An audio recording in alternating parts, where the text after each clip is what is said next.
What is up, everyone, and welcome to another episode of Crypto Grinders, and I am your host Ryan. So in this episode, I'm going to be talking about crypto investing for dummies, right? We are all dummies in a way because the space is continuously evolving. You may be watching this for the very first time. You may be someone who has been in the crypto space on and off due to the bear market, then now coming back, or you've been someone who has been invested throughout this whole period of time. You may be a veteran in the space, but you notice that there are some evolutions in the space and you are now looking for further updates. Well, you are in the right channel. So a little bit about myself. I used to be in banking for 6.5 years. I started my banking career back in 2008. That was during the subprime and Lehman Brothers period. And yeah, that was fun. We had a lot of customer inquiries about their investments, especially those who invested in China. At the time, China mutual funds were really hot at the time, and everyone bought at the all-time high. Then when the subprime and Lehman Brothers hit concurrently back to back, all the investments, I mean, these investments were nothing to do with me. These were investments that were done during the time because the China market was really hot back in pre-2007, right? So everybody has been an all-time high buyer if you think about it. So all these folks who bought into the China mutual funds, really had a huge, depreciation. We're talking about anywhere from 60 to 70% in their portfolios, okay? And a lot of pissed people. At the same time, there were a lot of structured notes that were giving away anywhere from 5% per annum to 7% per annum, which was really good at the time. And these were anywhere from 3 years lock-in to 5 years lock-in. Those automatically became defaulted, right? Because they were backed against very, very strong credit, very high credit rating companies, right? But however, because of the default, these notes became worthless, okay? And we're talking about structured deposits usually at the time are principal guaranteed. So when I was in there, principal guaranteed, right, was something to do with, I'm trying to recall now. Now there's principal guaranteed and principal protected. So principal guaranteed means that no matter what, the investor who puts the money in will have a guarantee by either the bank or the company. Okay, that means the company's underlying assets. Whereas principal protected, right, is guaranteed by the bank. Something to do with that. I just need to go and recollect. But I remember there were these two principles. So after that, when Lehman Brothers went down and all these notes became literally worthless, right, everyone started to change their terms and conditions and were very careful about the way they worded their investments. So yeah, I had to handle quite a bit of pain at the time. I mean, being a very young banker, I was very, very new to the whole banking and finance space. I was still figuring out what was happening. But as I grew and I learned the space, I was also able to help my clients gradually make money, because I told them that since we already lost a good chunk of the market cap at the time, and we're talking about the equity markets here, and we really lost a good chunk of the equity markets at the time. Actually, right now would be a very good time to dollar cost average. Right now would be the best time to start reinvesting if you have money, or at least putting your money into work. Now, obviously, if you were to approach or at least suggest this to someone who just lost a good chunk of their savings or their investment, they would probably slap your face. But I'll help them to see the bigger picture. And the bigger picture was, most of the time, if you look historically, all equity markets recover over time. And even though I was someone who was very new at the time, I was very interested in the financial markets, right? And I knew that over time, okay, given a 10, 20, 30-year time frame, you would actually see bigger gains. And true enough, the market started to recover after 2010. So had anyone just heeded my advice, and yes, there were some who did, majority didn't, but majority who for those who actually took my advice at the time, they actually recovered because they were able to dollar cost average down whatever they invested. In fact, they invested more during the bear market, right?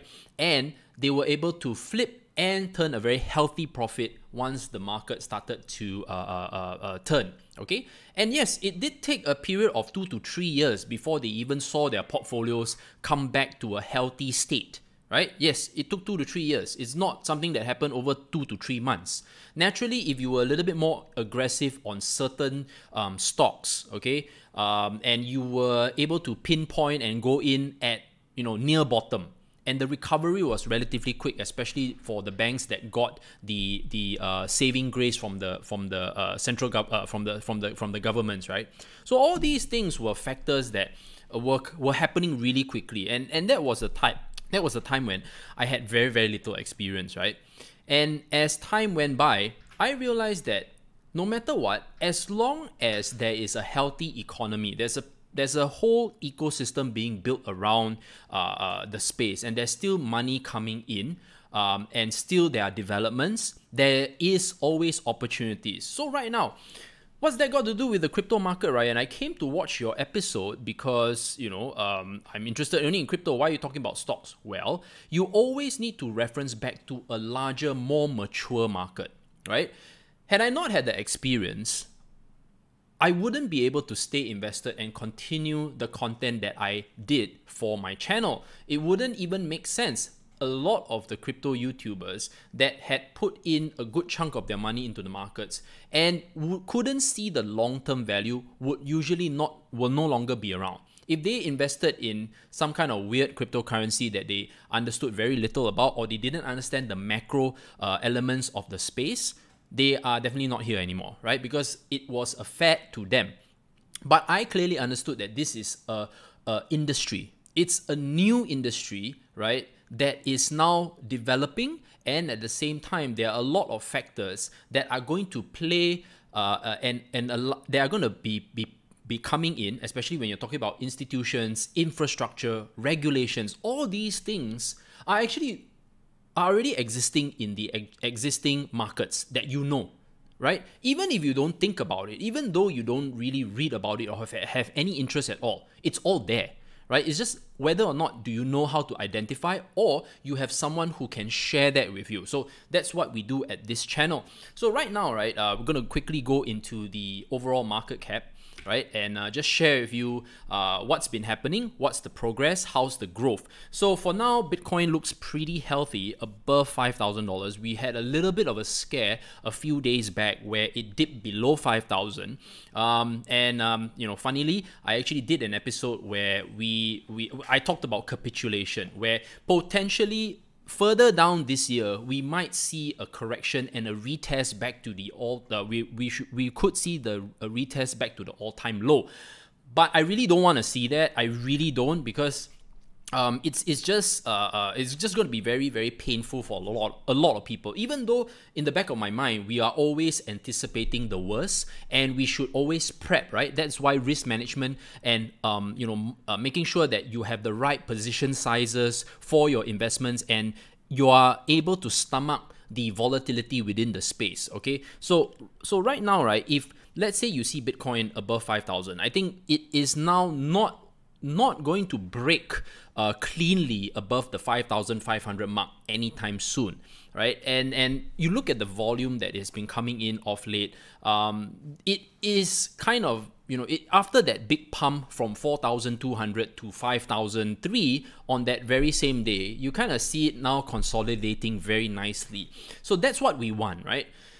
The market cap is really very small. If you look at the current market cap of 175 billion, if you think it's big, it's nothing. Okay, it's nothing compared to your equity markets, your forex markets, your derivatives, your bonds. Nothing. Those are a multi-trillion dollar capital markets. Okay, and we're talking about individually here. Okay, all are either in the billions, high billions, or trillions. Okay, whereas crypto, if you look at it, right, you just look at the 24-hour volume, it's only 39.8 billion.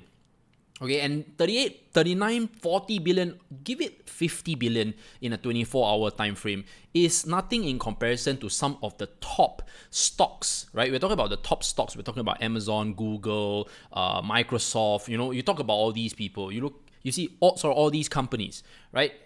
So we are still a baby. That's the good thing. And when you are still in a very, very small, when you're still in a very, very small market cap, okay, take note that the opportunities are there. Okay, they're clearly there. It's just that the risk is also still very high.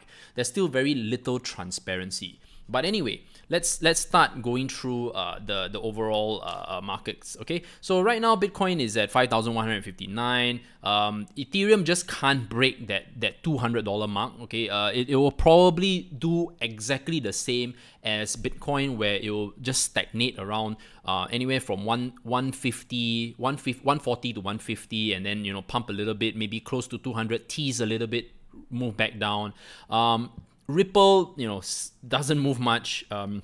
Litecoin's movement, I noticed, right, follows Bitcoin relatively close. Okay, both the charts, if you look at their charts, right, they are very similar in movement. And funnily, EOS does exactly the same thing. So if you are someone who just looking for alternatives, and it makes you feel better that you own more units, Litecoin and EOS are kind of similar. Now, Binance, on the other hand, has been doing pretty well. It's like as they say, Binance has been outperforming Bitcoin, okay? And you want to look for cryptocurrencies that perform in such a manner. But the reality of Binance being able to outperform will eventually also take its toll. Why do I say that?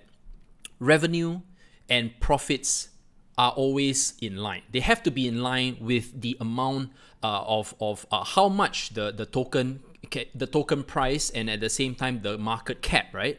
Because if you are not able to sustain, we're just talking about in reality here, how can they sustain the numbers? Obviously, we all know that in the crypto space, a lot of things are not openly transparent, like companies that are listed on the Nasdaq or any stock exchange, right? Any international stock exchange. So when there's no requirement to be transparent and provide any statistical data, right? We are all, by the way, just figuring this space out. And yes, there are websites that allow you to check the blockchain movement, from where funds are moving from one co-wallet to another, or whether it's moving to an exchange. All these things you kind of can see if you actually look hard enough.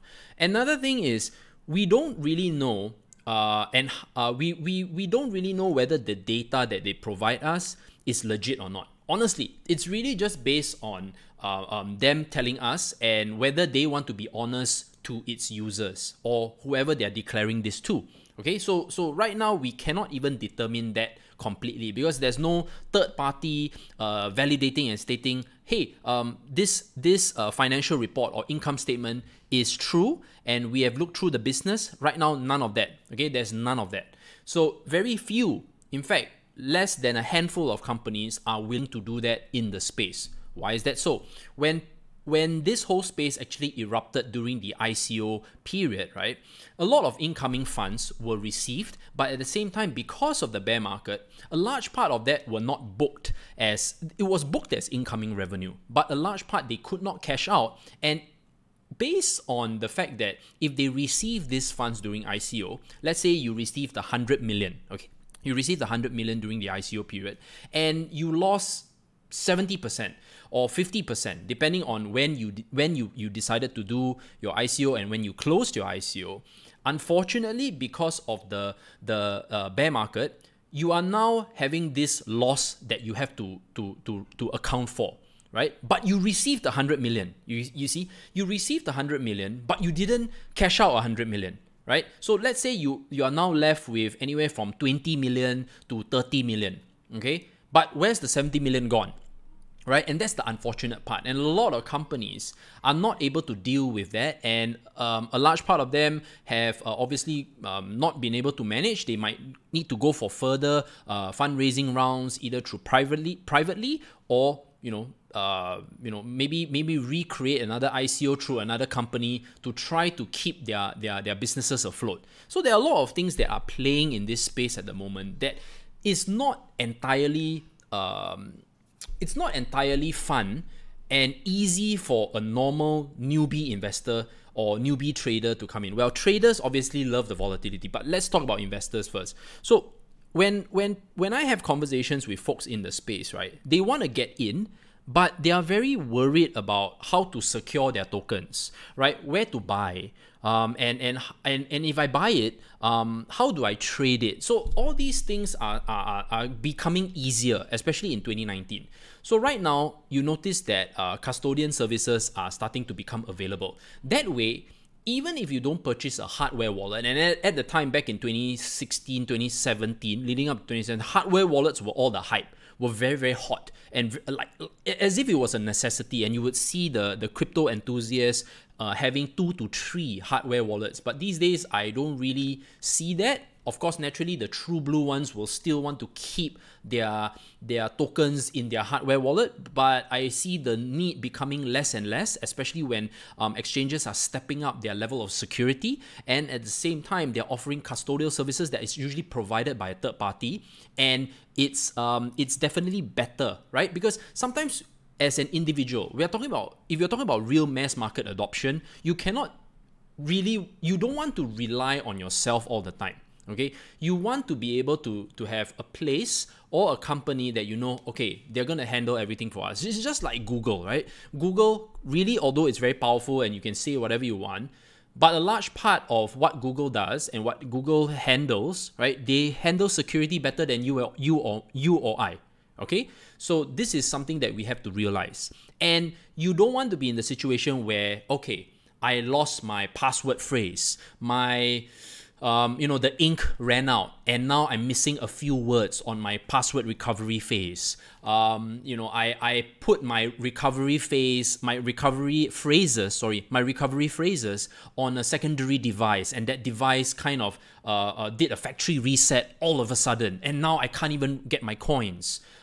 Stuff like that. And of course, naturally, there are the extreme cases of people getting mugged and having to reveal their private keys, that kind of thing.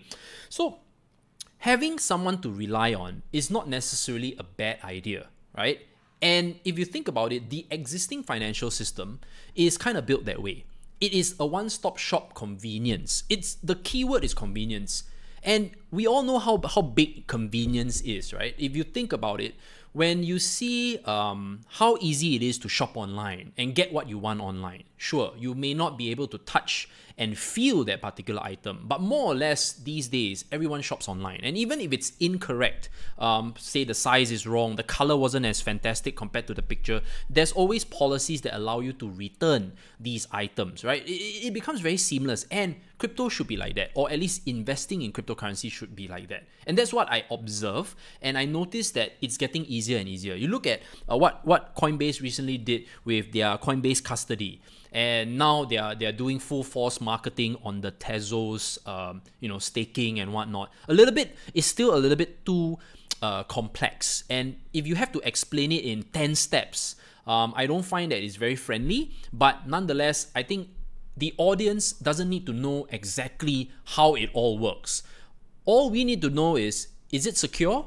And at the same time, in the event that there were anything that happens, right, will my tokens be safe? So that's where the insurance and, of course, proper, the insurance should be there to protect the losses of my assets, because it's not my fault that you're incompetent or your security infrastructure isn't there. It's not my fault, right? I already committed my funds to you. The very least I need to know is that you are at that high level of security, right? And in the event that, you talk about private keys, we had the incident of Quadrica CX, right? Where, he was the only sole owner of the private keys. And when he died, right, no one else had access to those keys. No one had access to the wallet anymore. And everyone is just like, wow, is that it? So what, 200 million just sorry, it's not about 200, it's about 150 million Canadian dollars or something like that. But still a lot of money, right? To especially to those investors that are now not able to access the funds. There was no insurance, obviously, because they were not a fully licensed exchange. They were not allowed to even claim that they were licensed, right? But somehow through a little bit of miscommunication, they kind of played around the words, and that they created the impression that they were licensed in Canada to function as a digital asset exchange. You see, there's all these misinterpretation of and miscommunication. This is one thing bad about the space, right? There has to be a clear form of communication. That's probably the third point that I want to highlight.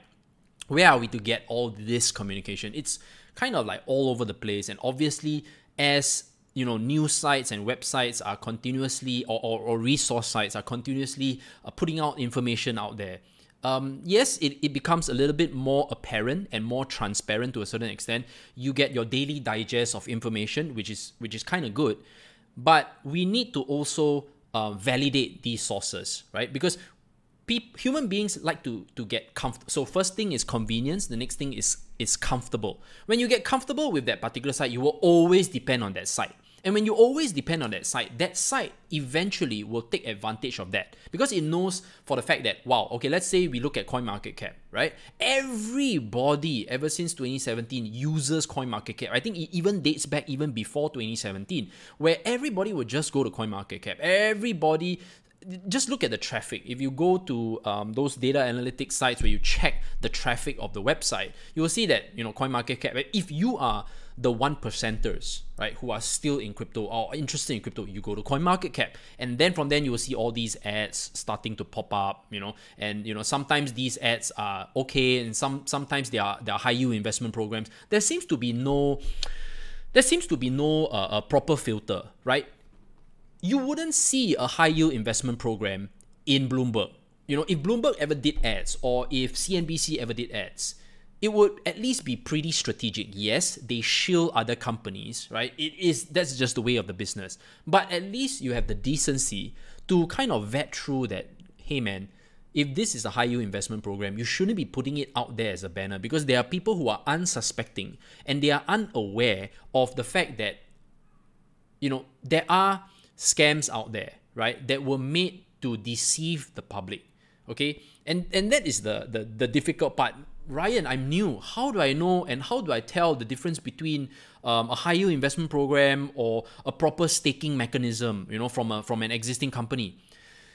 Yeah, so that is the part where you have to decipher. I mean, that is going to be a long episode in itself, but naturally, very quickly, any solid ecosystem, right? Any solid ecosystem with a strong community, and they have already a track record, they've been around in the market a while, naturally will have a proper staking mechanism where if you buy their tokens and then you start staking on their online wallet, or their staking mechanism is being supported by the top exchanges, usually they are okay, right? But if you see a high yield investment program, what does that mean? Means that, okay, on a daily basis, you're going to get a sick amount of tokens, right? And this sick amount of tokens may or may not actually be available for you to liquidate on any particular popular exchange. I think that's a big red flag. And they always want you to commit in packages. Like, for example, they'll say, put in $500 for this package, you get 3% a day. You put in $1,000, you get 5.6 to 7% per day. That kind of thing. So to you, right, especially if you are looking to make money online, right? And during the whole week, I was watching folks. I mean, I don't know. Sometimes I just like to consume content pretty randomly. So I was watching folks who are on welfare, right? And in the UK, and there are many reasons why they are on welfare and they're on benefits. And yes, when you read the comments, those who are working hard and kind of paying for all these, and they're paying taxes, right? And taxpayer dollars are actually going to people who are not working. Then, of course, on the other hand, you have the people who are on welfare who are saying, man, I'm actually looking for a job, but clearly there isn't one in my town or my region.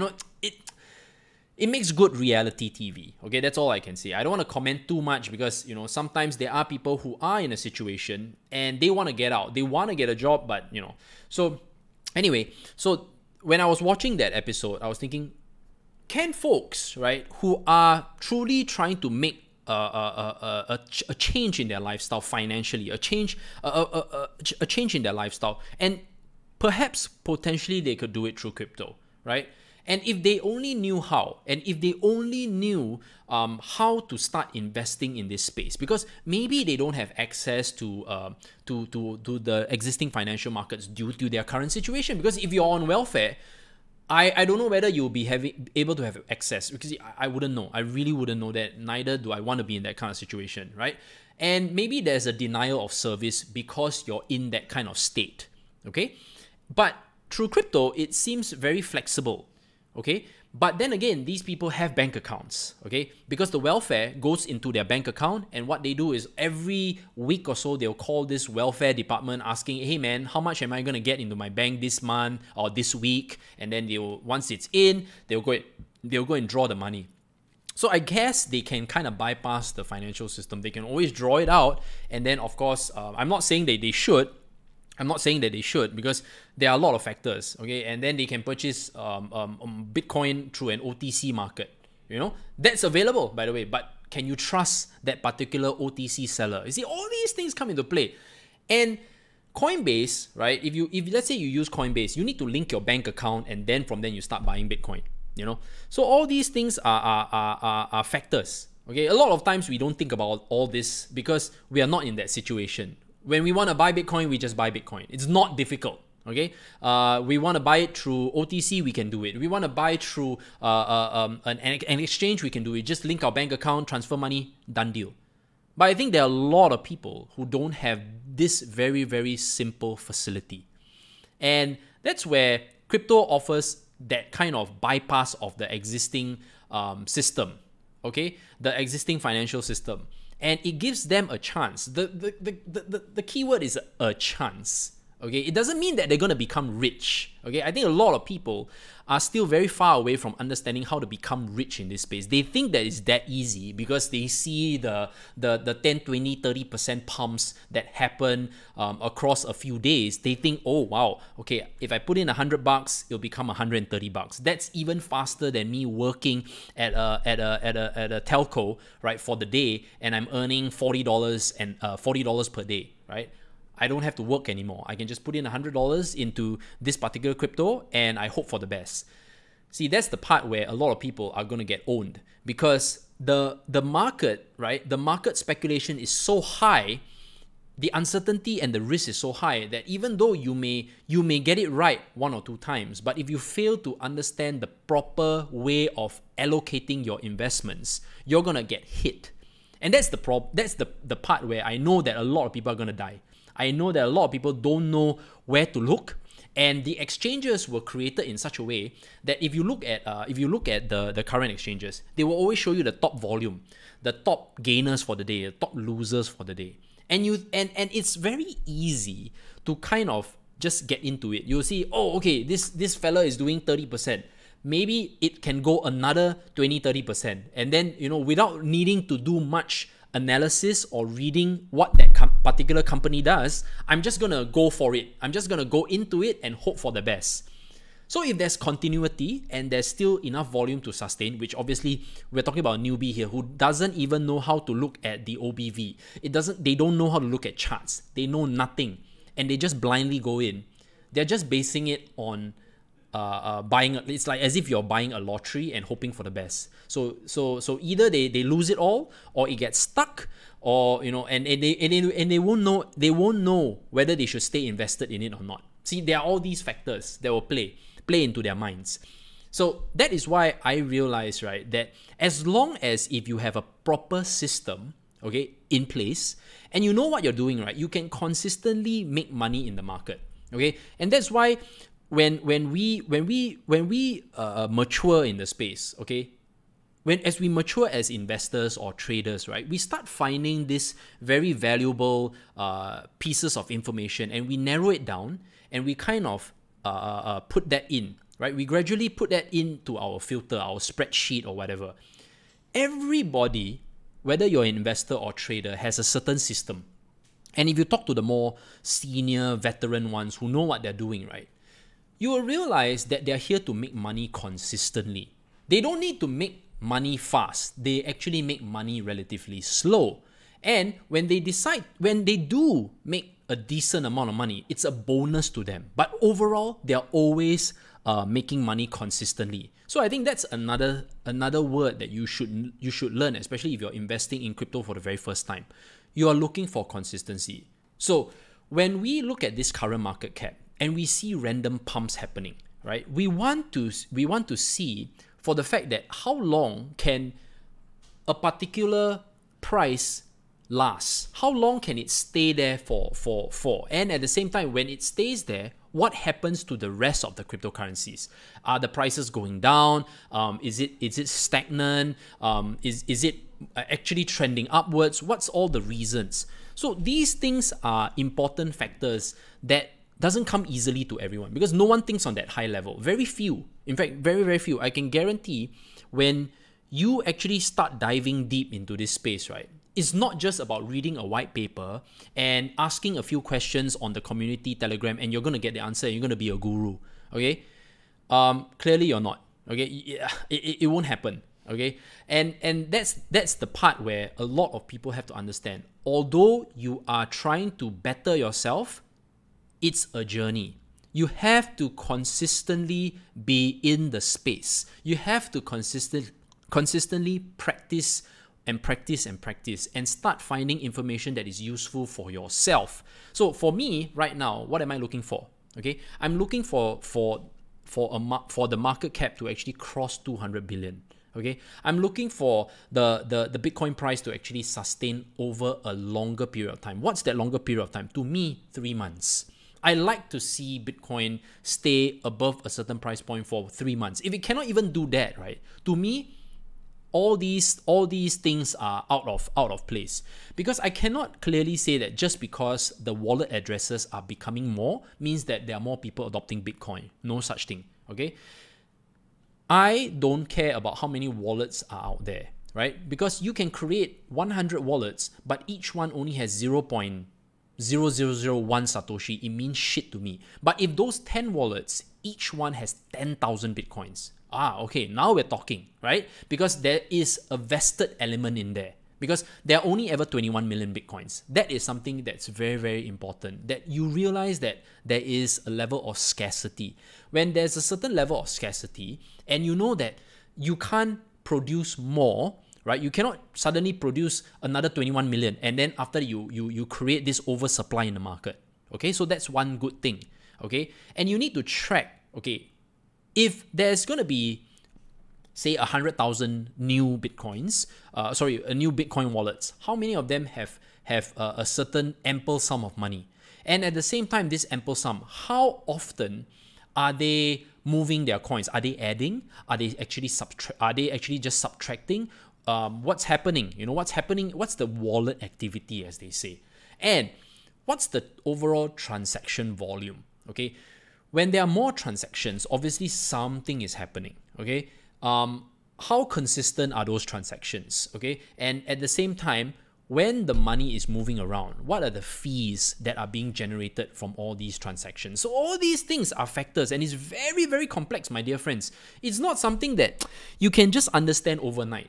And that's the part where I realize until we can stop talking about what I just mentioned, you know, in this early part of the episode, and we get to the good stuff, the stuff where it's simple to understand, where if I spend an X amount of Bitcoin, it relates to a certain amount of movement in the market, okay? When there's actual buy and sell activity that is healthy, it equates to something, right? It equates to something. Because right now, when I transfer my 100 Bitcoins to you, it's just a transfer. There's just transactional activity. But me transferring to you, right? I can actually be transferring to myself. Ever thought about that? I'm just transferring my Bitcoin to this wallet and, you know, just creating some level of transactions or whatever. It's so hard to validate. And because of that level of privacy that Bitcoin gives, it also opens up naturally a lot of opportunities, but at the same time, it also opens up a lot of questionable actions, right? Whether is it used for illicit activities or whatnot. And that's why, you know, the whole regulation is still not really in place, right? And there has to be further transparencies and regulatory framework, so on and so forth. It's very, very frustrating. So right now, like I said, if you're new to the space, I think if you want to get in, this is just a personal opinion and it's non-financial advice. Having a small percentage in crypto is actually a good thing for you, because you start learning, right, this whole new system of digital money, okay, or at least this whole new system of what digital assets can do, because you need some skin in the game to actually take interest. There are folks who truly can just take interest without actually putting in any money, right? But I always believe that you listen that much more when you have real skin in the game, when potentially if the investment goes down, it hurts your pocket. And when you know that you have enough vested in it, right? Okay, when you have enough vested in it, you definitely spend much more time and effort trying to understand the space. It is just like, you know that you're being paid, right, to go and report to work 8 to 12 hours a day so that you can see your paycheck at the end of the month. And because you have liabilities, and this job, right, is your lifeline so that you can pay off these liabilities, you will not mess up your job on purpose, right? No one in their right mind would do that unless they already have a safety net behind, okay? So these are the things that you usually want to think about. And right now, when you talk about investing in this space, it's easier. It's easier because the accessibility is there. And I think I see more markets opening up. Unfortunately, I also see more unnecessary derivative products that are unavoidable, because when people want to speculate, options will now be available, right? Already there are people who made a lot of money through futures markets. There are also a ton of people who lost money in the futures markets as well. This will only continue once the options markets start to open up. And you know what? Unfortunately, when people have lack of leverage and lack of patience, they will definitely turn towards the derivative markets. Hey man, it's a business, and because there's a demand, and even though people don't understand it, people will start speculating on it, because options gives you that much more leverage, right? You can put in $100 and it will allow you to control up to $1,000, $2,000 worth of actual underlying options, or at least the underlying asset. Same thing, man. It's going to happen over and over and over again. And people are going to get wrecked over and over and over again. Because why? They don't have the patience. They don't want to go through the work that I have to do, right? It doesn't make sense, because I don't have time like Ryan. I'm not full-time like Ryan. I have a 8-hour, 12-hour job, right? Once I go home, I need to take care of my kids. I need to watch TV, watch YouTube. I don't have time to go through all this. I want to quickly get my information and be done with it. Or I just want to have some fun on the markets when I come home. There's no nearby casino. I don't have a casino nearby. This is a new online fun way to so-called make money and speculate. If I make $1,000, so be it. If I lose $1,000, so be it. And people will approach it that way, right? Because there's a high level of availability and accessibility because of this space, and the exchanges know it. And that is why, my friends, if you really are someone who is interested in the space and you really want to start investing in the space properly, I highly suggest that you get yourself educated, right? Whether or not you're in it for the long run or the short run, right? At least you give yourself the chance to be very well informed. Give yourself that chance. And then after going through that process, that education process, I don't know how long it's going to take you see, because everybody has a different level of, everybody has a different capacity and time dedication towards this space. Okay, or at least wanting to understand this space. It's really entirely up to you. I really wouldn't know. But let's say you gave yourself a 6 months period, and after that 6 months, right, you already understood more than what you had 6 months earlier, and you start putting your money into the market. I think that will always be better than not dedicating this 6 months at all. Okay? And if, let's say, you still get it wrong. Hey, Ryan, what if after 6 months I still get shit wrong? That's the whole beauty of it. Because you have to experience losing money. So that's another thing about investing. You have to accept the fact that you will lose money. There's no such thing as you will guaranteed make money. If you have this thinking, right? If you really have this thinking, right? Honestly, you're gonna really hit the wall really hard, because everybody who has invested in something has lost money at one point or another. If someone can say that they've never lost money, if they really can say they never lost money, right? They are one of the world's best investors in the world. And you even beat Warren Buffett. So that means, right, if anyone can claim that to you, I think you better walk away, because there's no such person.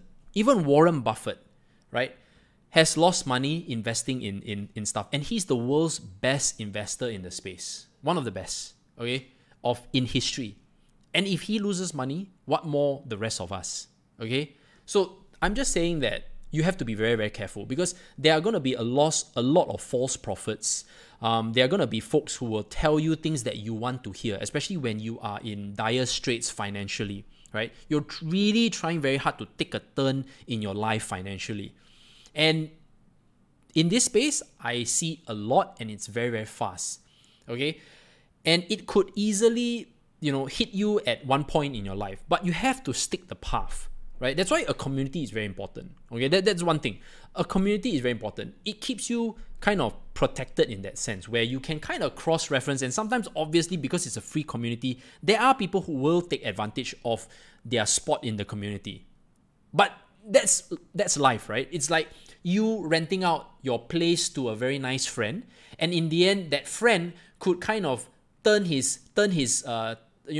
and bite you on the hand, right? Especially, after a while not paying you rent or something like that. It happens. It really happens. Or you decided to lend them money, right? And then after that, they don't return you. Shit like that happens all the time. So this can happen in this space as well, all right?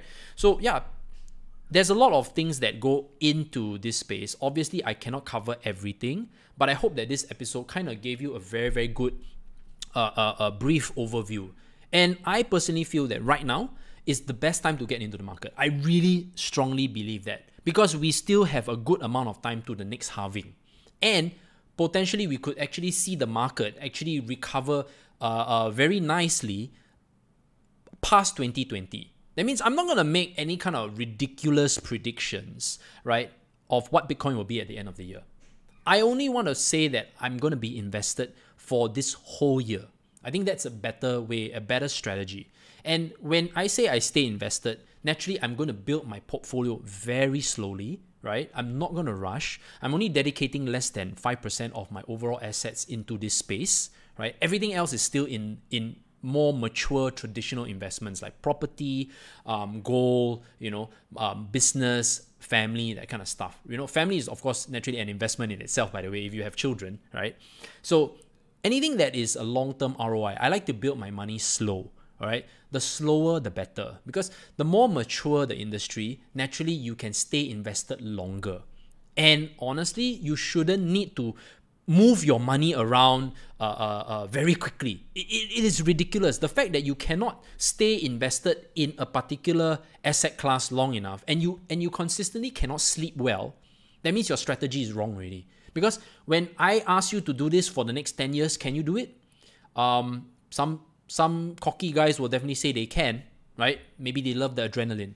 But once you hit a certain age and you have more liabilities and more responsibilities, and if you still can keep up that high level of adrenaline, moving your money around like that, right? Yeah, good for you, man. But I don't like to do that. I prefer to enjoy my lifestyle. I prefer to enjoy spending time with my family most of the time. I enjoy interacting with people in the space. I want to spend my time understanding the space, and that requires a lot of time and energy. I don't want to have to look at my portfolio every 2 seconds and hope that it goes up or is it tanking drastically. I don't want to have to do that. So I want to be able to have the knowledge to know that whatever I put my money in is going to grow over time. And that's the whole idea about investing. That's the key word. And naturally, in terms of taxes, right? I'm not someone who's a taxation officer or is familiar with taxes, especially in your country. But when you have incentives to actually stay invested rather than trade, it's a no-brainer, right? Because you want to be able to at least stay invested in market, make money in the market, right? Because in Singapore, we don't have any taxes for capital gains, especially if it's an investment, okay? And that's a good thing. When you trade, you are taxable. But when you invest, it's non-taxable. Capital gains is non-taxable in Singapore, but it may be taxable in the United States or in the UK or whatever. So you kind of have to figure that stuff out. So you work around what works best for you, okay? And yeah, I mean, right now, we are now in a new level. Well, new level as per se, I mean, like it's the $5,000 level right now. We do see cryptocurrencies actually recover quite nicely to either before Bitcoin tanked from 6,000 to be and below.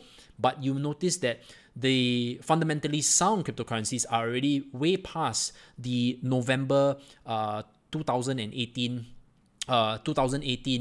period where Bitcoin tanked from 6,000 to 3,000. That's a good sign. But we always have to reference back to what Bitcoin does. If Bitcoin takes a heavy shit, unfortunately, it takes down everything else. That's the part about this whole space. There's still that correlation, okay, that will happen. So we want to see whether or not eventually, when as time goes by, does Bitcoin actually function as an asset class on its own, and it will not affect the sound cryptocurrencies, right? It's like saying, like, when US dollar is taking a shit, right? Amazon goes down.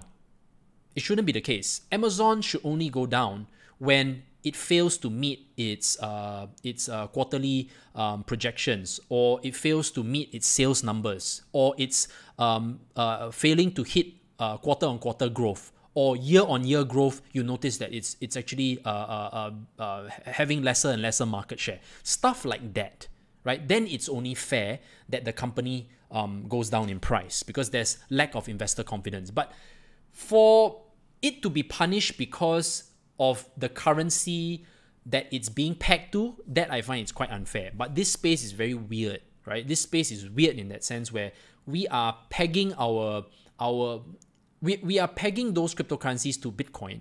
And because Bitcoin is still the main denomination, okay, even though Binance may have a great day in the sun or has a great year, and the moment Bitcoin just dies, everything dies with it.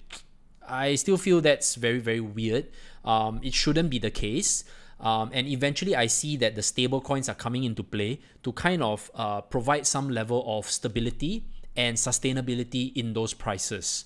This is something that is happening already, because if you look at the US dollar tether pairings, especially if your cryptocurrency has a US dollar tether pairing, you will notice that it helps to prop the price, and the volume is substantially 3 times more compared to a BTC pairing. Just go and have a look. You'll clearly see what I'm talking about. And this is also in relevance to Ethereum. Ethereum's volume against a certain cryptocurrency is also relatively lesser. Okay, so yeah, all these things, right? And of course, if you want to find out more, we always have all these things that we share our analysis in CG Protégé Pro, right? That's basically $80 a month. It's a monthly subscription where you come, you get to learn, you get to find analysis, you get to find reports of what we do in the market, what we are trading, what we are investing in. All those things are available in CG Protégé Pro.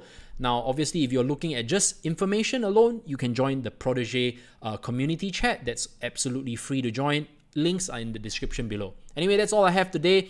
Safe investing, everyone, and I'll see you in the next live stream.